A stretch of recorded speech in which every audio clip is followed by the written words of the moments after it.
Nah, setelah 100 juta pertama lalu apa? Ya kan kebanyakan orang hancur hidupnya di sini. Mereka ngasal ya, tapi lu progresnya dari 0 sampai 100 juta ketika dapat income, lu harus belajar ya namanya saving.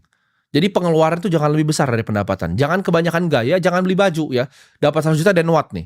Ini saatnya lu berperang gitu. Lu berperang sama diri sendiri. Oke, gue cuma mau kan spending 5 juta, kalau bisa 95 juta, kalau bisa gue tabung. Gue cuma spending 10 juta, kalau bisa 90 juta gue tabung. Maksimal banget gue udah bergaya, gue masih makan-makan di restoran, gue spending 20 juta, 80 juta tuh harus ditabung. Ya, belajar saving dulu. Dengan saving ini lu bisa punya reserve, lu bisa punya fondasi, ya. Fondasi ini yang bikin lu selamat nanti ketika ada krisis, ada badai, ada hujan, lu punya fondasi, lu punya cash yang cash keras nih, ya. Yang bisa lu setahun pun nggak apa-apa nih, nggak kerja nih lu punya cash keras.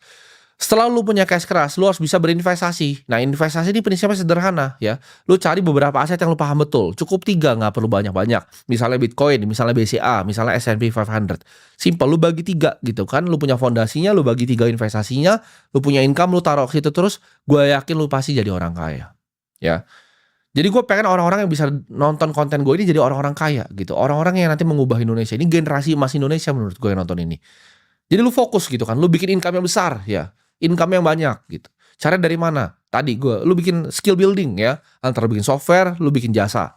Oke, apalagi yang lu bisa lakukan? Lu bisa jualin orang gitu. Lu nggak punya waktu nih untuk bikin coding, lu nggak bisa coding, lu emang bego lah dari bawaan lahir gitu kan. Oke, lu jadi sales, lu jualin mobil orang, lu jualin properti orang. Jangan ketika lu baru punya duit sedikit ya buat kelihatan sukses sama teman-teman lu di Instagram, lu udah bergaya-bergaya gitu ya, beli barang-barang mewah padahal duit itu belum punya.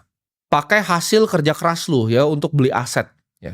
Karena di dunia kapitalisme ini aset itu akan naik terus ya. Kalau kita lihat global stock aja secara 100 tahun terakhir tuh naik sekitar 9 sampai 10% gitu. Jangan mau ketinggalan sama compounding interest. Roadmap-nya udah gue kasih ya. Memang kelihatannya simple tapi nggak gampang. Kelihatannya simple tapi nggak banyak yang mau lakuin. Kelihatannya simple tapi nggak banyak yang disiplin.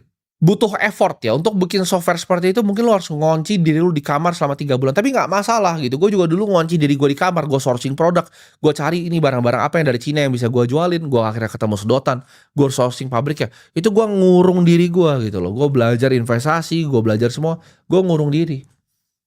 Nggak masalah lu 3 bulan nggak lihat cahaya matahari, itu nggak masalah gitu. 6 bulan lu bikin software, tapi itu akan ada hasilnya nanti. Untuk lu bisa jadi sebuah sales yang baik, mungkin lu mesti coba 200 kali. Lu ditolaknya 200 kali nih baru closing sekali. Lu 100 kali ditolak aja udah nyerah. Mungkin lu ditolak tuh 200 kali gitu. Lu nawarin orang rumah ditolaknya 200 kali. Lu nawarin orang ini mobil di mall 200 kali. 1000 kali ditolak baru satu yang beli. Tapi at least lu tahu angkanya. Lu perlu ditolak 5000 kali berarti buat 5 orang yang beli. Ketika lu improve skill sales lu dari 1000 orang yang lu tawarin mungkin 5 yang beli. Gitu loh. Lu mau jualan 20 ya kan? Ya udah cari 4.000 orang. Gimana caranya? Lu cari di jalan, lu telepon, lu cari database orang. Dunia ini tentang kerja keras gitu. Kita namanya sebagai manusia, ya kita mau cari nafkah, nggak ada yang namanya nggak kerja keras. Makin lama lu males, ini makin banyak uang dicetak loh. Jangan salah ya, makin lu males, uang makin banyak dicetak. Harga barang-barang makin mahal, anak lu nanti nggak bisa sekolah.